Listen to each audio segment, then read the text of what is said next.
నమస్తే, welcome to Sakshi digital exclusive. నేను మీ దుర్గా.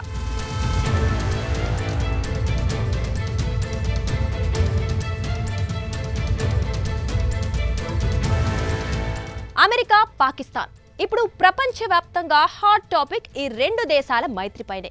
ముందెన్నడూ లేని విధంగా అమెరికా అధ్యక్షుడు పాకిస్తాన్ సైన్యాధ్యక్షుడిని వైట్ హౌస్ కు ఆహ్వానించడం మొదలు పాకిస్తాన్పై అమెరికా వరాల జల్లులు కురిపించడం వరకు అంతర్జాతీయ వ్యవహారాల్లో ఇప్పుడు ఇదే చర్చనీయాంశం.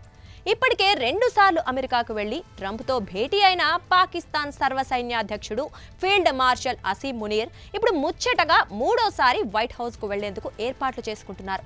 అయితే అమెరికా పాక్ బంధం త్వరలో విడిపోనుందా? ఇరు దేశాల మధ్య తలాక్ తప్పదా అంటే అంతర్జాతీయ వ్యవహారాల విశ్లేషకులు అవుననే సమాధానం చెబుతున్నారు. అందుకు గాజానే కారణమంటున్నారు. పాకిస్తాన్కు గాజాకు సంబంధం ఏంటి? అమెరికాతో తలాక్ వరకు వెళ్లేంతలా అందులో ఏముంది అనే వివరాలు తెలుసుకోవాలంటే ఎక్కడా స్కిప్ అవ్వకుండా ఈ వీడియోను చూడాల్సిందే. నోబెల్ శాంతి బహుమతి కోసం ఉవ్విళ్లూరుతోన్న అమెరికా అధ్యక్షుడు డొనాల్డ్ ట్రంప్ దేశాల మధ్య యుద్ధాలను ఆపేందుకు తహతహలాడుతున్న విషయం తెలిసిందే. ఈ క్రమంలో ఇజ్రాయెల్ హమాస్ మధ్య పోరును ఆపేసి గాజాలో శాంతిని నెలకొల్పాలని నిర్ణయించుకున్నారు. అనుకున్నదే తడవుగా గాజాలో ఇస్లామిక్ దేశాల సైన్యాలతో అక్కడ శాంతి దళాలను నెలకొల్పాలని భావించారు. దానికి ఇంటర్నేషనల్ స్టెబిలైజేషన్ ఫోర్స్ అని నామకరణం చేశారు. సరిగ్గా ఈ నిర్ణయాన్ని అమలు చేయడానికి అణ్వాయుధ దేశమైన పాకిస్తాన్ మద్దతు ట్రంప్కు అవసరమైంది. పైగా ట్రంప్కు నోబెల్ అవార్డు ఇవ్వాల్సిందేనని తొలుత ప్రతిపాదించింది కూడా పాకిస్తానే. అంతే, ట్రంప్ కూడా పాకిస్తాన్ సాయంతోనే గాజాలో శాంతిని స్థాపించాలని నిశ్చయించారు. గాజాలో శాంతిని నెలకొల్పేందుకు ట్రంప్ 20 సూత్రాల ప్రణాళికను సిద్ధం చేశారు. దానికి ఐక్యరాజ్య సమితి నుంచి కూడా ఆమోదం తెచ్చుకున్నారు. అందులో 6వ పాయింట్ అత్యంత కీలకమైంది. అదేంటి అంటే గాజా నుంచి ఇజ్రాయెల్ తన సైన్యాన్ని ఉపసంహరించుకోవాలి. అందుకు అనుగుణంగానే హమాస్ ఆయుధాలని వీడాలి. ఆ తరువాత ఇరువైపులా యుద్ధం ముగుస్తుంది. అయితే మరోమారు కవ్వింపు చర్యలు లేకుండా ఉండేందుకు గాజాలో ఇంటర్నేషనల్ స్టెబిలైజేషన్ ఫోర్స్ను ఏర్పాటు చేయాలి. అయితే ఇక్కడే ట్రంప్ ఓ రాజకీయ చతురతను, చాణక్య నీతిని ప్రదర్శించారు. ఆఫ్ఘనిస్తాన్, సిరియాల్లో అనుభవాలను బేరీజు వేసుకున్నారు. మిలిటెంట్లు, ఉగ్రవాదులు స్టెబిలైజేషన్ ఫోర్స్ను టార్గెట్గా చేసుకునే ఉదంతాలను విశ్లేషించారు. దీంతో నాటో దళాలు లేదా అమెరికా బలగాలను గాజాలో దింపకుండా ఆ బాధ్యతను ఇస్లామిక్ దేశాలకు అప్పగించాలని తీర్మానించారు. అంటే గాజా శాంతి కోసం తీవ్రంగా కృషి చేస్తోన్న తుర్కియే, జోర్దాన్, ఈజిప్టుతో పాటు గల్ఫ్ దేశాలు, పాకిస్తాన్ ఆ బాధ్యతను తీసుకోవాలనేది ట్రంప్ ఆకాంక్ష. ఈ దళాలు గాజాతో పాటు పాలస్తీనాలోని పోలీసు దళాలకు శిక్షణ ఇవ్వాలి. ఈ మేరకు international stabilization force, Israel defence forces మధ్య ఒప్పందం జరగాలి.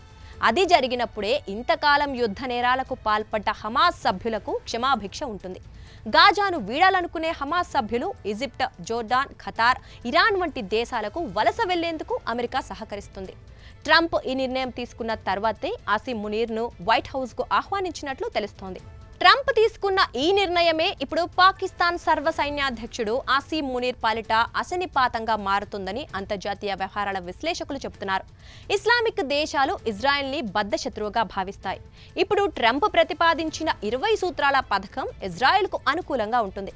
పైగా ట్రంప్ ఇజ్రాయెల్కు ఆప్త మిత్రుడనేది జగమెరిగిన సత్యం. ఇప్పటికే ఈ 20 సూత్రాల పథకంపై ఈజిప్ట్, ఖతార్లో ఆందోళనలు వ్యక్తమవుతున్నాయి. పాకిస్తాన్లో కూడా అసీం మునీర్పై వ్యతిరేకతకు అంకురార్పణ జరగటానికి ఇదే కారణమవుతుందని అంతర్జాతీయ వ్యవహారాల విశ్లేషకులు చెబుతున్నారు. ట్రంప్తో త్వరలో జరగనున్న భేటీలో మునీర్ బేషరతుగా తన నిర్ణయాన్ని ప్రకటించాల్సి ఉంటుంది. కరవమంటే కపకోపం, విడవమంటే పాము కోపం అన్నట్లుగా మునీర్ పరిస్థితి అడకత్తెరలో పోక చెక్క మాదిరిగా మారనుంది. ఒకవేళ ఇంటర్నేషనల్ స్టెబిలైజేషన్ ఫోర్స్లో పాకిస్తాన్ సైన్యం ఉండదని మునీర్ చెబితే ట్రంప్కు నిస్సందేహంగా కోపం వస్తుంది. ఒకవేళ ట్రంప్ నిర్ణయానికి మునీర్ తలూపినా పాకిస్తాన్లో వ్యతిరేకత మొదలవుతుంది. ఇప్పటికే పాకిస్తాన్ విదేశాంగ శాఖ మంత్రి ఇషాక్ దార్ దీనిపై ఓ ప్రకటన చేశారు. గాజాలో శాంతిని నెలకొల్పటానికి పాకిస్తాన్ బలగాలను అక్కడ మోహరించినా హమాస్ను ఆయుధాలు వీడమని చెప్పటం, నిరాయుధీకరణకు సహకరించడం తమ బాధ్యత కాదని తేల్చి చెప్పారు. జెన్జీ ఉద్యమాలు ఇప్పుడు ప్రభుత్వాల పాలిట ముప్పుగా మారుతున్నాయి. బంగ్లాదేశ్, నేపాల్లో అధికార మార్పిడి ఇందుకు ఉదాహరణ. బంగ్లాదేశ్లో హసీనా ప్రభుత్వాన్ని కూల్చి యూనస్ నేతృత్వంలో ఆపద్ధర్మ ప్రభుత్వ ఏర్పాటుకు దోహదపడింది విద్యార్థి ఉద్యమమే. నేపాల్లో కూడా యువత ఉద్యమించడంతో ప్రభుత్వం కూలిపోయింది. ఇప్పుడు మునీర్ గనక ట్రంప్ నిర్ణయానికి తలొగ్గితే పాకిస్తాన్లోనూ నిరసనలు మొదలవుతాయనే అభిప్రాయాలు వ్యక్తమవుతున్నాయి. మునీర్ ఇటీవలి కాలంలో Indonesia, Malaysia, Saudi Arabia, Türkiye, Jordan, Egypt, Qatar దేశాల రాజకీయ, సైన్య అధికారులతో సమావేశమయ్యారు. ఆ సమావేశాల సందర్భంగా గాజా శాంతి గురించి మాట్లాడారు. దీనికి ప్రతిగా ఇప్పటికే పాకిస్తాన్లో ఆగ్రహావేశాలు మొదలయ్యాయి. ఒకవేళ ట్రంప్ నిర్ణయాన్ని మునీర్ అమలు చేస్తే పాక్లో ఆందోళనలు పేట్రేగిపోతాయని దక్షిణ మధ్య ఆసియా వ్యవహారాల నిపుణుడు మైఖేల్ కుగెల్మాన్ స్పష్టం చేశారు. ఒకవేళ ట్రంప్ ప్రతిపాదనను మునీర్ సున్నితంగా తిరస్కరించినా అమెరికా అధ్యక్షుడి ఆగ్రహానికి గురవ్వాల్సి వస్తుందని హెచ్చరించారు.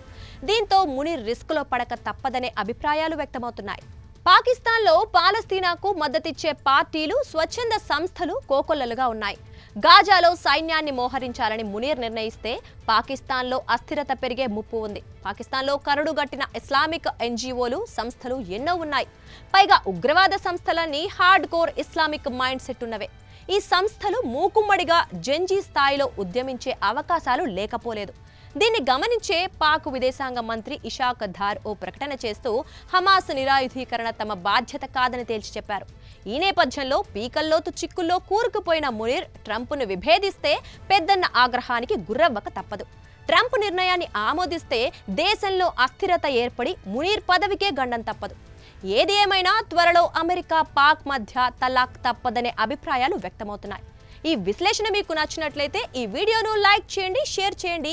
మీ అభిప్రాయాలను కామెంట్ల రూపంలో తెలియజేయండి. This is Durga signing off.